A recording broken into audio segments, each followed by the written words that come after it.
presentations kind of sandwiched together. And it's so that we could do normally two separate presentations sandwiched together so that the people who missed the first one can get the same content in this one. So this is gold mining, right? Digging in the dirt, basically refining, finding the gold in the dirt. Totally different thing. We've used the same terminology because it feels like you're kind of finding Bitcoins. But you're not really finding it. It's not something that we're trying to solve a hard math equation to get it. It's actually a pacing mechanism. It's a lottery that's designed to pace the amount of Bitcoin that comes out over time. Bitcoin started it. There's a whole bunch of other coins, including Litecoin, Ravencoin. They may use different algorithms, so I'll point out where that is. But it really uses the same principle. So the purpose of mining is to fairly distribute Bitcoin. If Satoshi Nakamoto, like I said, we don't know who that was, but if he had kind of stood there with a big bucket of kind of digital codes or these digital transactions and tried to hand them out and take money for them, it would have been shut down. In fact, it was tried before. It was tried in the 90s, digital money. There was eGold. There was different projects that did that. They were kind of like, okay, we have this ability to kind of encrypt transactions and send them around and check for double spends in a central location, but those were all shut down. So this is really just, mining is just really pacing in order to get Bitcoin distributed. So I can explain mining, but I need to explain three other concepts first. So the first is a very large number, 2 raised to the 256 power. This is a very large number, and I'll explain it. As a hash, so what is a hash? I'll explain that. And what is a block header? Once you have those three items, I can put them all together and show you what mining is. So first I'm going to start with 2 to the 256 power. This is a very large number. You can calculate it on a calculator, 2 times 2 times 2 times 2 times 2. 256 times, or with a scientific calculator, you can do x to the y, do 2x to the y, 256, it'll do it for you, and you'll get a number roughly 1.1579 times 10 to the 77th power. It is roughly 1 with 77 zeros. So how big is this number? There's different ways to look at it. This is it written out. There is a way to pronounce this, but I can't remember it because it's a very big number. Another way to explain it is, so the number is unfathomably large. It's hard to even imagine a number this size. So if you took every grain of sand on Earth, under the ocean, in the deserts, all the beaches on Earth, and you turned you took each one of those grains of sand, turned it into its own full Earth with its own beaches, deserts, all the sand on that, and then did that one more time. So all of those with all of those pieces of sand on all of those Earths again, and then they counted up that number of sand. We're close. Well, we're not even close. We have more. But at some point, you'll reach this number. It's just a huge number. Another way to think of it is take the smallest thing we know of, kind of an atom. And quarks may be smaller now, but atom.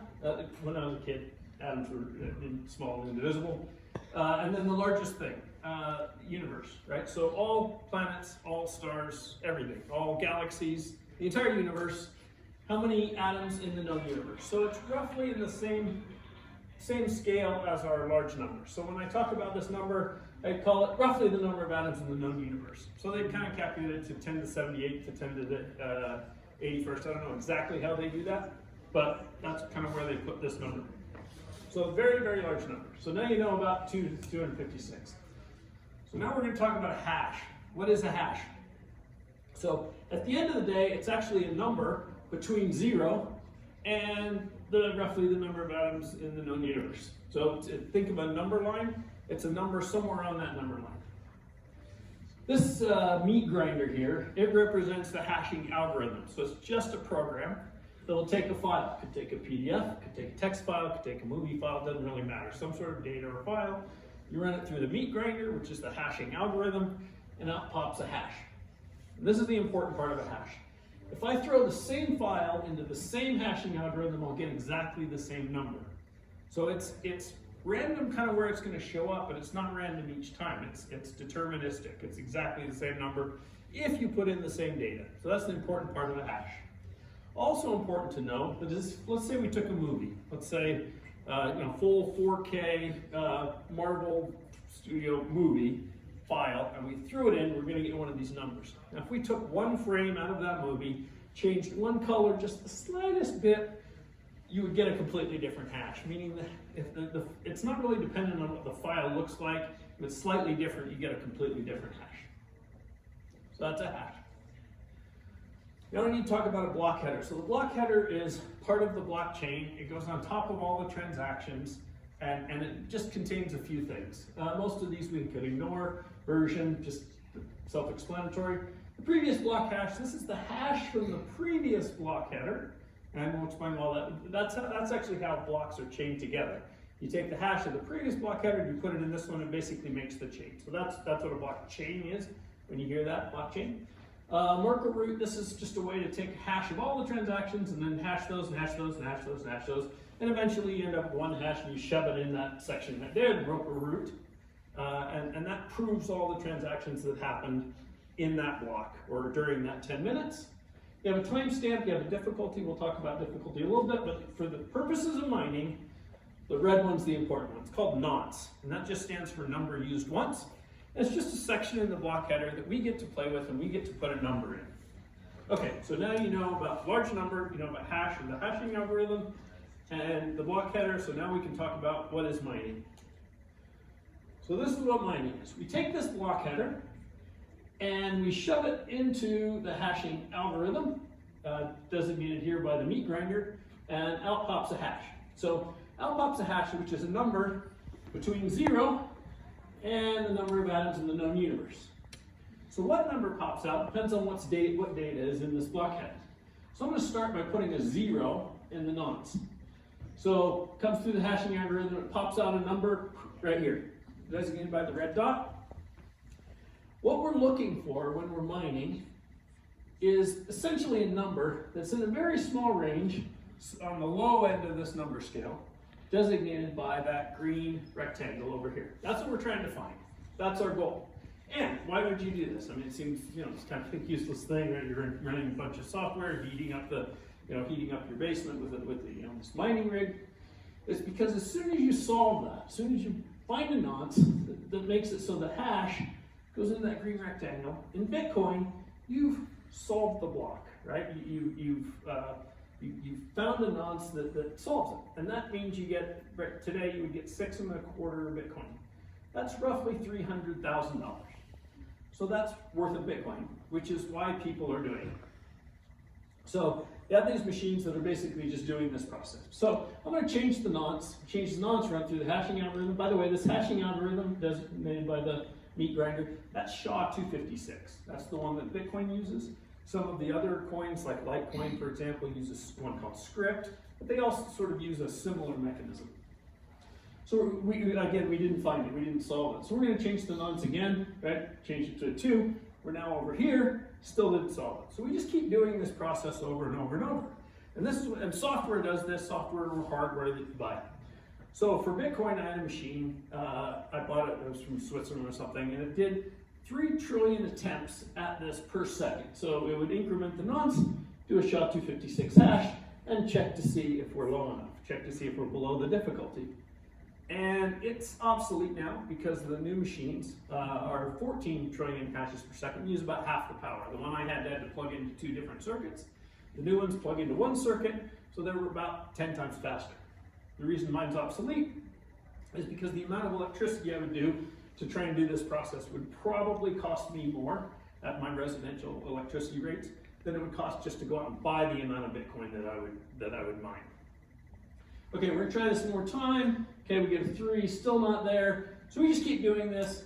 Eventually, we have a winner, right? So it's completely random. You can't predict what the nonce is. You just have to try them. You can try them in sequential order. You can try them in reverse order, whatever order you want. Doesn't really matter. It's just going to bounce around. You're going to get a number on every one, and the goal right there is to get in this green rectangle. So the width of this green rectangle, and this kind of visual interpretation of how mining works, is important because if that was wider, it'd be more likely that I would find one. That's the difficulty. So the difficulty is the width of that green rectangle. So if the difficulty is harder, then that green rectangle is narrower. And the goal of Bitcoin, Bitcoin specifically is just software. So the goal of the Bitcoin software is to make it so that no matter how many people are doing this, no matter how fancy their machines are, no matter how many they bought, no matter how many people are trying this, that one block will be solved every 10 minutes. Now, it's not a guarantee it's exactly 10 minutes, right? It might be 8, it could be 10, it could be a couple of seconds, but the next one might take 20. It's just a sign distribution. But the goal of the software is to say over time, every 10 minutes. So if it looks back over 2016 blocks and says, hey, they're coming out every 9 minutes, we got to make this harder, it narrows that green rectangle or increases the difficulty, makes that range to be the winner narrower, or vice versa, right? It's so Bitcoin shut down mining just last month. So they shipped while they're shipping the machines and they're in container ships traveling, the mining hash power went down, which meant Bitcoin, it took longer to find Bitcoin than 10 minutes. So the software looked back and it said for almost the first time ever that it needs to make it a little bit easier. And so it made that area a little bit wider. And so the people who are still mining have a little bit easier time finding Bitcoin while the Chinese are redeploying their equipment over to Washington State and different places with cheap electricity. So that is mining, that's the difficulty. The goal is to pace these blocks so it finds it every 10 minutes. That's it. To mine yourself, if you want to mine yourself, so I'm also a Ravencoin, so I'm going to suggest you do it with Ravencoin. All you need is a video card, like an NVIDIA video card. You can buy a gaming computer, you may already have one. It has an NVIDIA video card. You can go to Ravencoin pools, you can download the mining software, they'll also give you instructions. You can get a wallet from this location. If you want to take a picture of this, you can. You basically run the mining software, set it to send to your wallet so that you're the one getting the funds, and that's it, and you just let it run. Just so you know, in Utah, it's better to run this in the winter for 2 reasons. One, in Utah, the power rates go from like 11 cents a kilowatt hour and then to 14 cents a kilowatt hour after you use a certain amount. So the power's a little cheaper in the winter. And then also, all that excess heat, you don't have to use your air conditioner to get it out of your house. You just get to warm your basement or your house. So, but you can mine yourself. It isn't something that you physically do, it's something you set up one time and then just sort of watch funds roll in Bitcoin or whatever you're mining. There's lots of different coins. And so that's the first portion of my presentation. So I will take some questions before starting the second. So basically questions on mining. Yes? Can you use the same machine to mine different coins? You can within limits. So a graphics video card for Bitcoin is pretty much worthless just because it would be too slow. But if you have a computer with a pretty decent graphics video card, there are lots of coins to mine. Currently, the 2 most profitable are Ethereum and Ravencoin. And Ethereum is moving to proof of stake, which is not mining, it's a different mechanism, which means for a while at least, Ravencoin is going to be the most profitable, but there's a whole list of coins under that are slightly less profitable. Yeah? What makes your technology different from Ethereum, for example? Meaning Ravencoin specifically? I will go into that, I'll keep that question if you don't mind till after, so I have a Ravencoin presentation coming up. So this was just on the kind of mining in general, but I'll definitely answer that question. What would you, if you were to ballpark a break even on like $1,000 gaming PC? Yep. Mining Ravencoin, what is it? Months, years? Yeah, so it depends on your electricity cost. If you have free electricity, it's running, if you're not paying for the electricity, the paying for the machine would probably be done, probably in, I'd say 6 to 8 months. Also depends on the cost of the video card. They're more expensive right now because of mining, right? So they're a little bit hard to get, right? You get one on eBay, but they're kind of already up to like $600 when they really should be $200 or $300 if they were new and you can find them. So it depends a little bit on cost, but I can tell you where to get that information and have it be exact. So go to whattomine.com, pretty simple.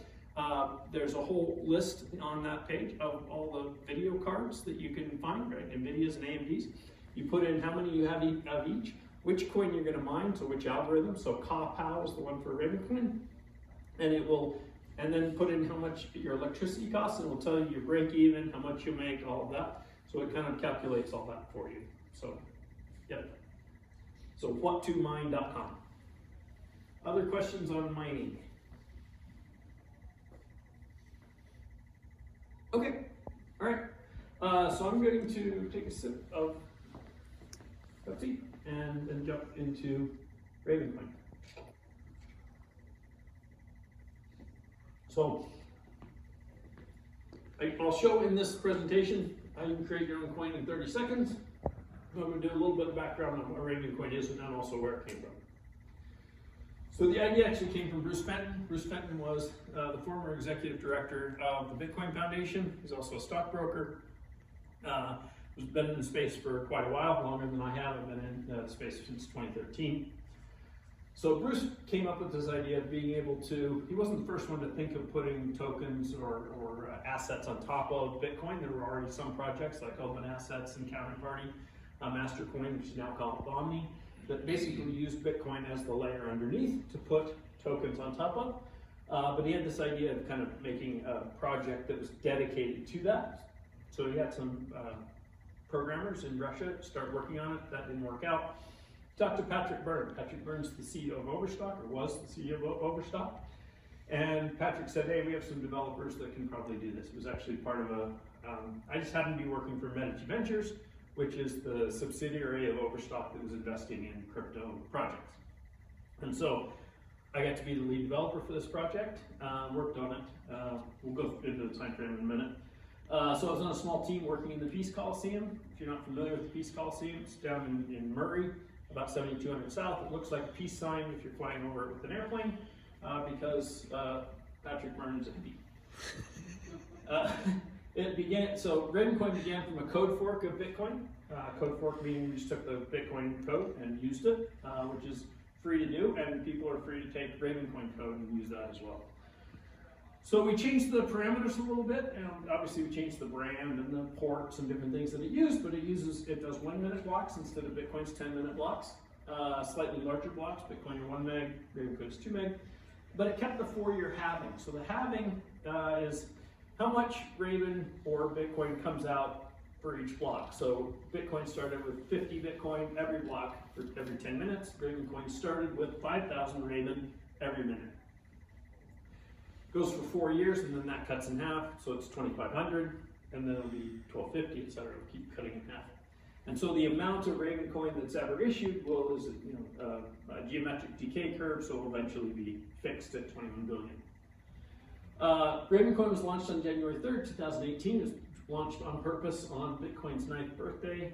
We used a Genesis block. If you're not familiar with that, some text that you shove into the first block to say that you could not have been mining it prior to that, because the text you put in there is from an article that was on a newspaper that came out that day. And so that you can kind of prove that there's no way you could have mined prior to that. It kind of starts the project.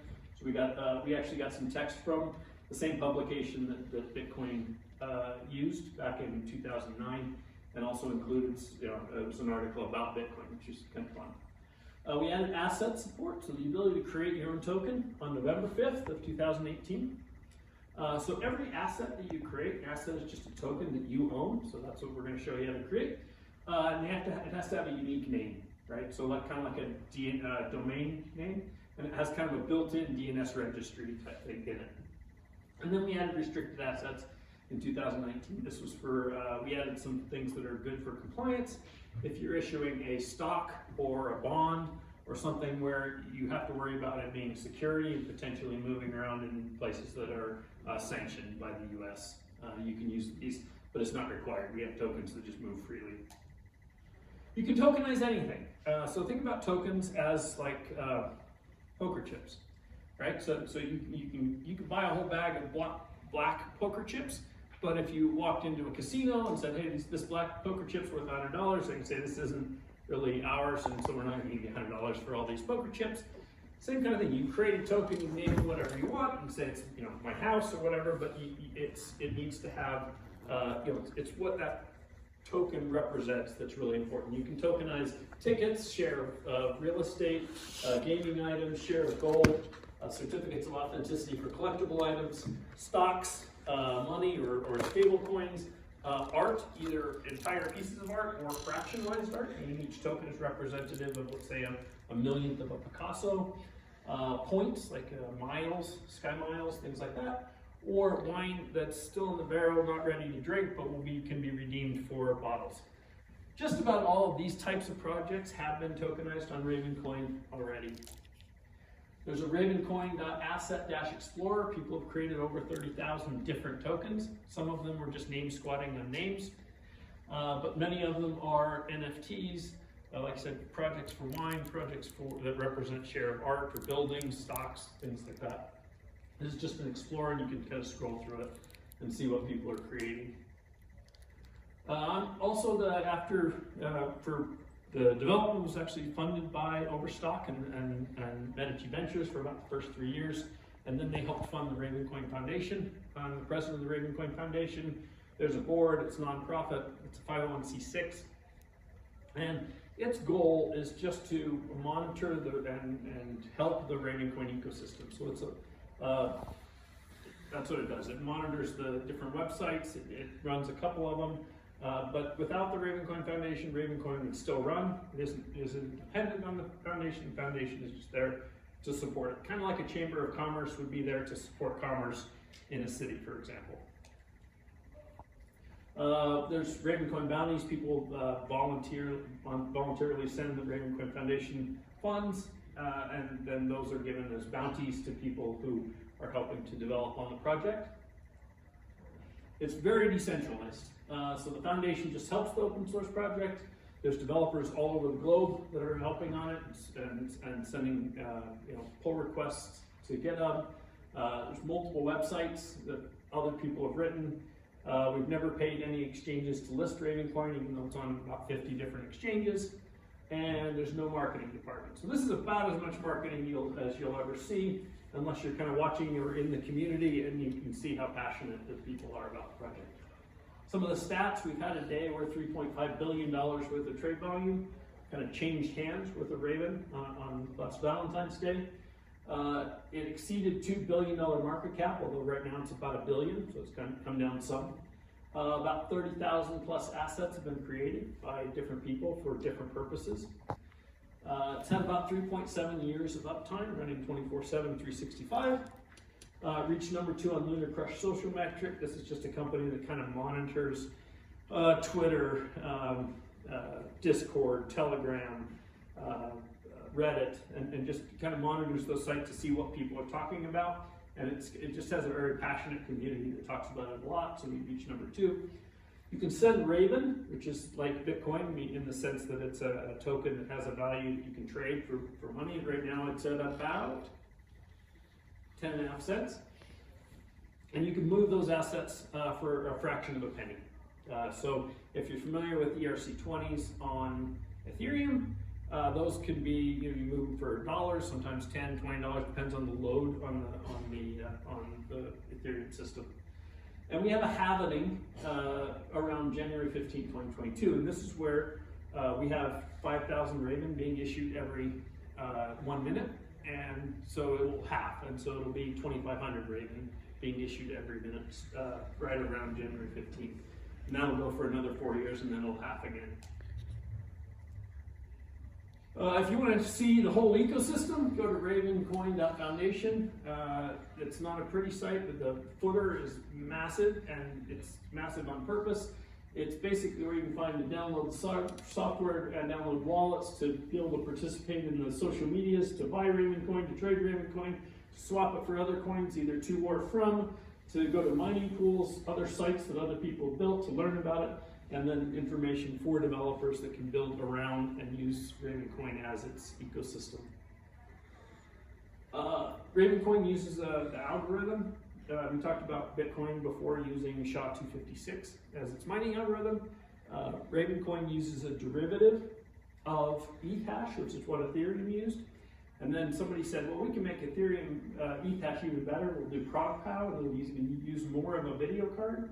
And we improved it kind of one more step from there with the help from the ProgPow developers, and so we have CawPow. So Caw meaning like a Raven caw and proof of work. So CawPow is the algorithm. We're almost always, it looks like Ravencoin's number 3 here, but the first 2 are Ethereum. So we're very, almost all the time, number 2 to Ethereum is the most profitable coin to mine. Ethereum is moving from proof of work to proof of stake. That'll shift us to number 1 probably at least for some period of time. So Ravencoin's getting a lot more attention, kind of being the fallback for Ethereum developers as that shift happens.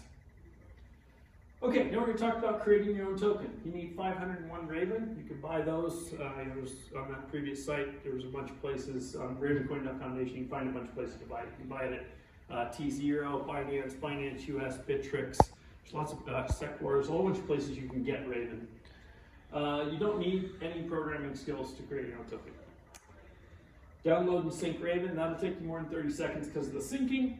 It works on Windows, Mac, or Linux. There are other websites you can do it without syncing, but this is because of my demo is using the core Ravencoin software that we built. You will need to download and sync the chain. Once you open it up, you have the ability to create assets. So you hit create assets. You choose main asset. We have different types of assets, including ones that are good for NFTs. We have a balance here, which is sufficient. You have to pick a name, so that name has to be unique, right? You have to choose one that someone else hasn't chosen. So how do you tell? Fill in the name, hit check availability. If your name's been taken, the one you wanted, that turns red. If it's still green, you're good to go. You choose the quantity. So like I said, this is like poker chips that don't necessarily have a value until you've given them a value. So you get to choose. You can choose 1 to 21 billion. Anywhere in between there, you choose. And then you decide how divisible they are. So it's units, so I have in there 2. So if you do units 2, that's like with 2 decimal places, so that's like dollars to pennies, right? So you have 2 decimal places.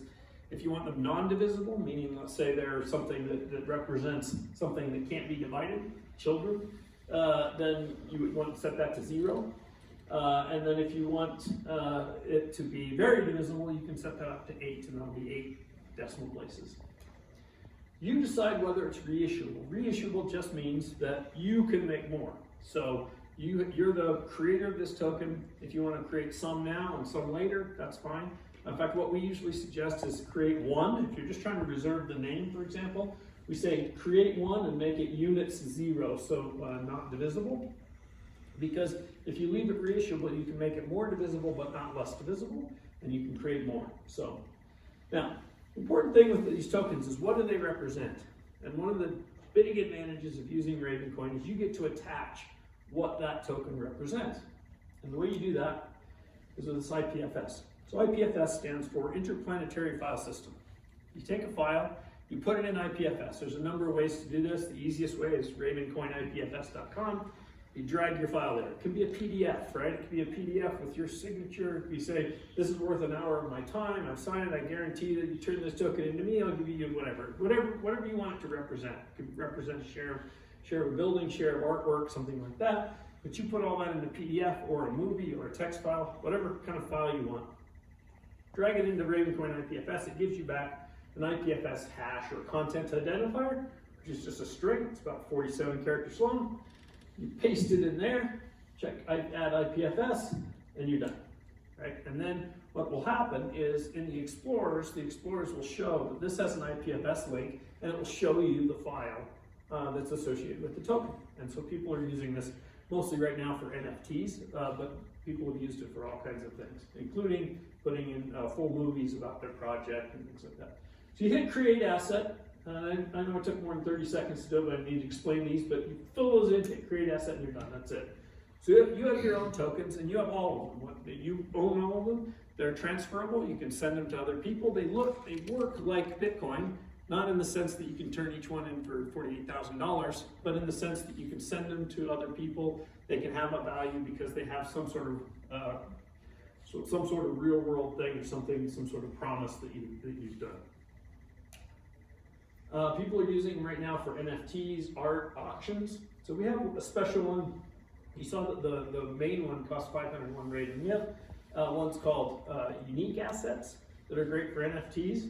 You can still attach a file to them, but and they still have to have a unique name, but they're quantity 1. So you only get 1 of those tokens, and you can use that to kind of, you can attach, artwork and different things to it, or a movie, and those are great for NFTs.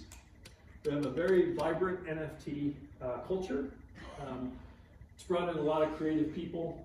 We have it's called Ravencoin Campus, where you create these avatars and you go in and you can wander around, and there's concert halls and auditoriums and all kinds of things. But we held an auction here. Somebody hired a real auctioneer, and they came in and they did the patter, and we auctioned off a whole bunch of NFTs. We also have Raven Bay, which is more like open sea. So you can, if you want to buy NFTs, we have a site for that. Ravencoin Wiki is just a place you can go and learn more about Ravencoin if you kind of want its whole back history. This has been kind of built over the 4 years, and so if you want lots of information, it's a good place to go. This is like some of the main websites: Ravencoin Foundation, Ravencoin.org, GetRavencoin.org, and these are some of the social media things. If you want to kind of jump in and be a part of the community's very friendly, and you can ask questions there. If you don't get them answered here today. And that's Ravencoin. So I'll take questions. Oh. Can you go back this way? Go back? Yeah. Yeah. Okay. You had a question about Ravencoin.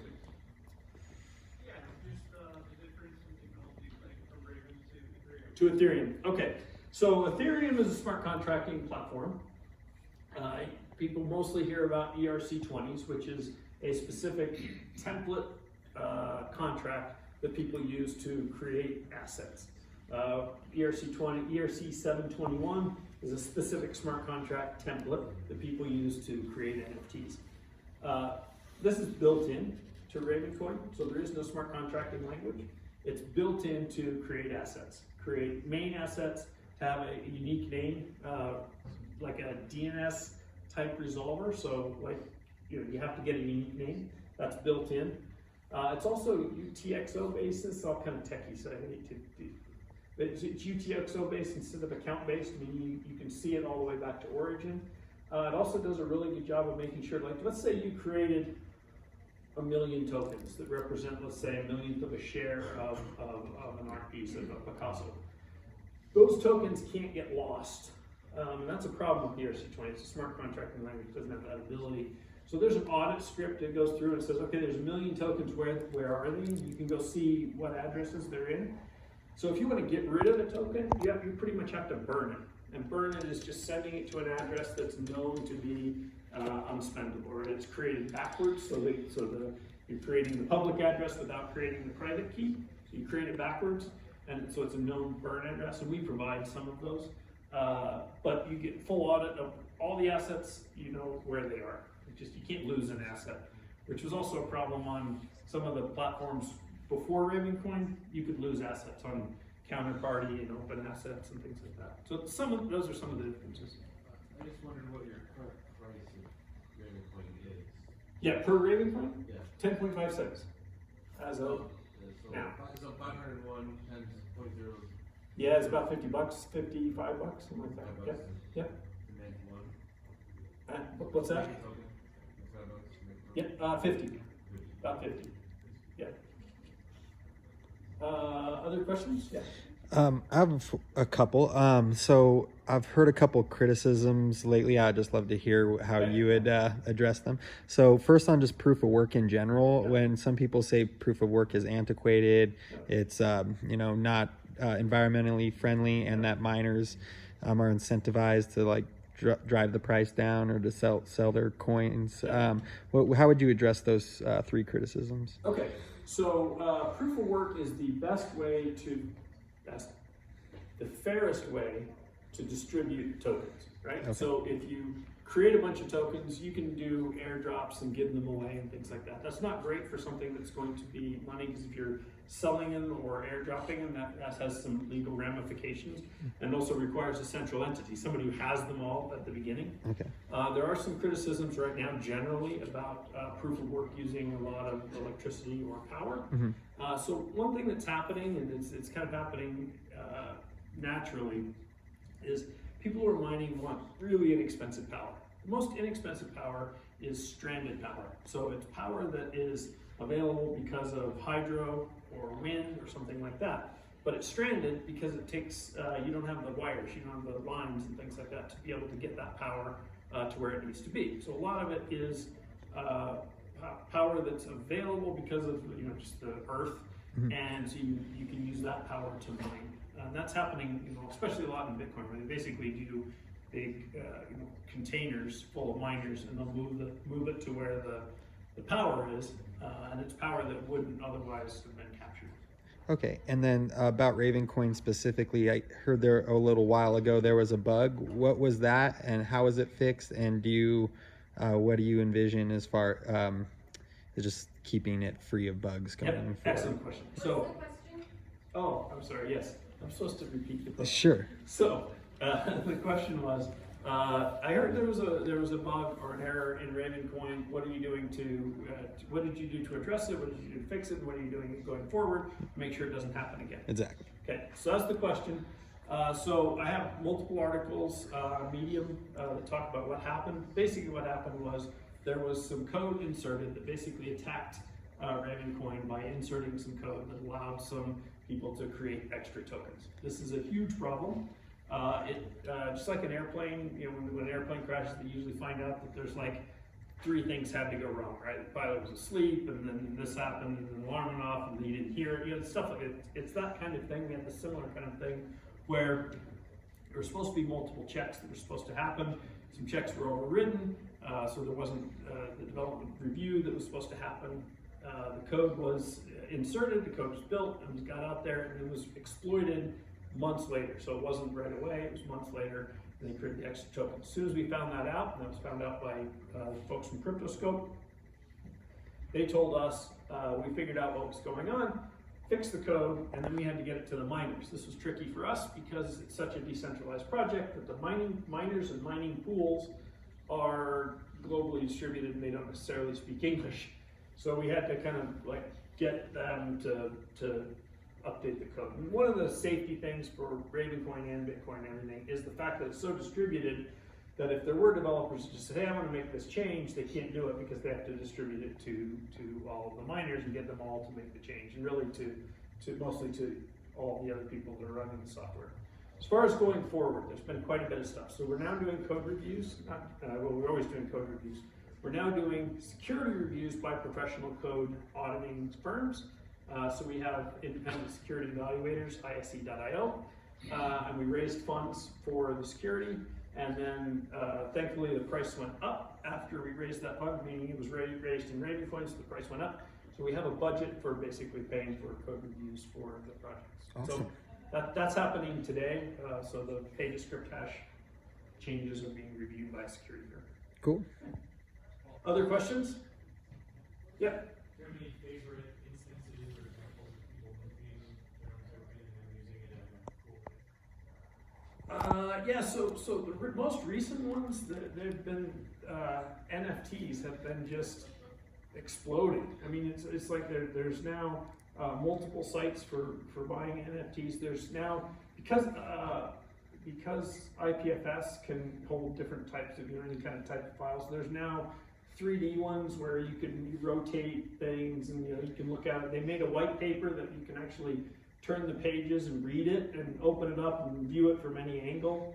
There's the Vincent is kind of cool, and I kind of alluded to that one. That one is a wine that is not yet ready to drink. So the vineyards have grown it, picked it, squashed it, and are fermenting it, and it will be ready to drink. So they know how much of it there are, so they'll make tokens that represent each kind of future bottle, and then sell those, and then they can be redeemed or traded and sold. So that's a cool one. How can you sell a token without it becoming part of the laws for security and things like that? Yeah, so on the securities law, it's based on whether or not there's an expectation of profits based on the efforts of others and things like that. So typically, if it's tied directly one-to-one with an item and not with a company in between, like art can be tokenized. But if you're putting it in company with like a collection of art that they're going to take that art and they're going to go to galleries and rent it out and that kind of thing. Then you've got the effort of those people kind of involved in the company. But if it's a single piece of art, right, that'll kind of go, that value will kind of go up and down kind of on its own. So that's kind of the distinction. Other questions? Anything? Okay. All right. I guess I have another. Yeah. Like, you have these built-in types of assets. So if something like comes out that's cool, how Yeah. quickly can you get that in your system? That's a good question. So we have, so part of the philosophy behind Ravencoin is the asset thing is so fundamental. It's a little bit like a file system, right? It's somewhat flexible. You can create an asset and then tie that to anything, art or buildings and that kind of thing. So it's pretty basic. So there are different types. We have a main asset, right, which is the one that's the 500. Once you've created a main asset, you can actually create other assets underneath that. So you can create like your name / and then something else, like another asset, and you're the only one that could have created it. So that's great for, especially for like a gallery where the main asset is the gallery and then each other one could be art pieces and then could have multiple assets within it or quantity within that, saying I'm going to sell 100 shares of this artwork, but from a sub asset, and the gallery is the only one that could have created. So we have that. We have NFTs, which are unique assets, and then we have restricted assets. So those are the types we have now. If there is another type, it would be trickier for sure than writing a smart contract. So that's we'll call it a disadvantage. One of the big advantages is it's kind of built in. It's sort of like you know what you're getting, and with smart contracts, and we've seen it before. And I think this will change eventually. But right now, as they write them, there's been hacks and thefts and things like that. And I think as that gets cleaner, if there are major types or one that just resonates that we don't have, it would be up to the community to say, hey, we need that type. Yeah. So if you could build a token from namespace and you're saying you can create sub-tokens. Yes. So that's why you said earlier in the presentation, if you were to do that just for the namespace, Yep. would you make it 0 units or would you make it 1 unit? So it has to be at least 1 unit. So that's the minimum. But if you're doing it just for a namespace, you might not even use it, right? Yeah. And when you create a main token, you actually get the token that you created, but you also get another one named whatever the name is with an exclamation mark in it. So you created the token Bob, you say, okay, I want 1 million Bob tokens, but you also get Bob exclamation mark. That's like that token is the admin token. And so if you want to create more Bob, you left it reissuable. Whoever owns that token is the one that can do that, meaning digitally signing to create more. But if you wanted to sell that to somebody or give someone that ability, you could transfer that Bob token to them and they could create them. So it kind of has that kind of permission system kind of built in. And subtoken also, by the way, subtoken also has an admin token. So it's not just the root, and you can also do multiple sublevels, up to 30 characters, I think, right? So if you use really short names, you can do more sublevels. The maximum sublevels, if you do really short ones, I think is something like 15 layers, but they're like single letter token names. The limit is in your DNS system. Yeah, it's in the name, the size of the name, so it's /A/B/C, you can make up to 15 levels. And each one of those is kind of, we'll say, as good as a root token, in the sense that it has its own admin token. You can transfer that thing over. The only kind of thing that made it is you're in your own namespace, and the person that has the root token is the only person that can create the sub-level at that level. Yeah. Do you recommend or suggest or promote like aftermarket? I know it's really competitive on namespacing. Yeah, so right now, most people have been creating their own, but in the NFT space, what's happening is people are creating like just NFTs or Raven NFT, and then under that, they help other people create NFTs under their namespace, and so that way it's kind of less expensive for them, and the just NFTs or Raven has the provenance for it. Other questions? I just have more of a comment, if that's Okay. all right. I just wanted to say making NFTs on Raven is really easy, and Braveland is a lot of fun, and the community is amazing. And I have an example of one of these if you wanted to Yeah. show the audience. So. Yeah, this is another cool one. So somebody asked a really cool. I'm just going to repeat what you said because I'm not sure they heard you. Cool, please You do. said that making NFTs on Ravencoin is really easy. Yep, right? very simple. And so this is a glass blown token, or I guess it's not blown glass. It is, yep. It's blown Yeah, glass? I mean, it's cane, so they don't blow into it, but yeah, it's glass so, blowing. So there's a video of them making this. This is glass. If you can't see it, it has a raven in it. It has words around it. You can look up, it's Project 33 that created these. And they made this disc like this of glass. It was white. And then they made the triangles that represent the bird of Ravencoin. And they, I don't know if I don't have it. Right up there. So the triangles that made the bird and out of glass, and then they pushed that and embedded in this glass cylinder, and then they took the letters, which they had somehow put, I don't know how they did this, put the letters all the way through the glass, and they lined up all the letters like this, and then they rolled the whole thing to pick up all the letters, and so it was this big glass thing, and then they put it on a crane, and they heated it up and extruded it and stretched it, so it was about like 20 feet high, and about that big around. Size of this coin, and then they basically cut it and sliced it and made these coins, and then they took each one of these, which is everyone's slightly different because of the physical processes of making the glass. They took every one of these, weighed it, put it in this cardboard thing, serialized it on here, and then they made an NFT for each one, meaning they made an individual NFT token on Ravencoin that you get when you get one of these glass tokens. Yeah, I have one of these too. Yeah, that was a great description. Perfect. Yep. Thank you. That was one of the really cool projects. And then you talked about Ravenland as well. Is it called Ravenland now, or is it? Ravencoin campus. Okay, I thought it was Braveland. It was Okay, Braveland. okay. So the Cool. guy who created Braveland, which was this virtual environment you saw a picture of, he hired people for like 4 months to basically take this virtual environment, which was built by somebody else, built by Verbella, and they basically put information about Ravencoin all over, just in the halls, and it's this huge environment. It's got boats and an ocean, and a soccer field and TVs and rooms like this, theaters, 2 of these theaters, but you can extend it and make it. Anyway, he did all this stuff, and then he gave it to the foundation, and kind of pays for its upkeep. And it's just kind of an amazing environment. So people go in, and there's a room kind of like we have out here with the booths and things like that. There's a whole room for that, and companies that are doing stuff on Ravencoin can get their own kiosk that's kind of running continuous videos about their projects. So it's kind of this campus, kind of like this UVU campus, but virtual and specifically for Ravencoin.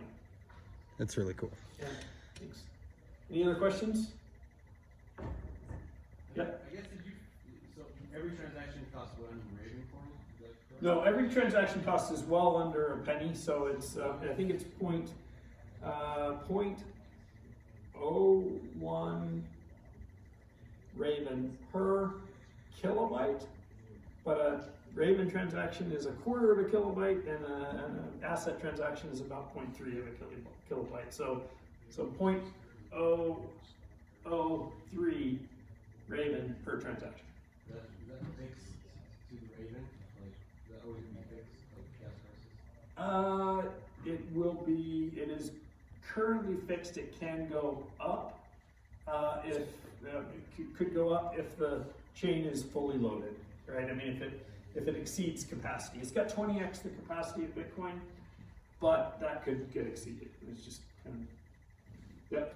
Do you have any plans on being listed on Coinbase? Yes, yes, yes. Send Coinbase. Tell me you want those on Coinbase. We've submitted it. It's a very clean project because of the way we launched it. Never took any money. It was funded by Division of Overstock. So it should be on there. In my opinion, it should be on there already. We've also submitted it to Kraken and to Gemini. So yes, good chance once we get any one or all of those, the price will likely go up just because of the exposure of a Coinbase. Are you you got any international exchanges? We're already in a bunch. Binance is probably the biggest one. We're on Binance US, Bittrex. We're on about 50 exchanges. So most of those are, most of those, probably about 40 to 50 would be outside the US. International exchanges. Some of them, it's funny because some, like I can't get into, like Binance, right? I can tell the US people off and then Binance US. There's a few others that I'm not even allowed to. It's like, if you're from Iran or North Korea or the US or any of its territories, you can't come into this website. It's kind of sad. Other questions? Okay. Thank you, everybody. Appreciate your time. Thanks for coming to the presentation.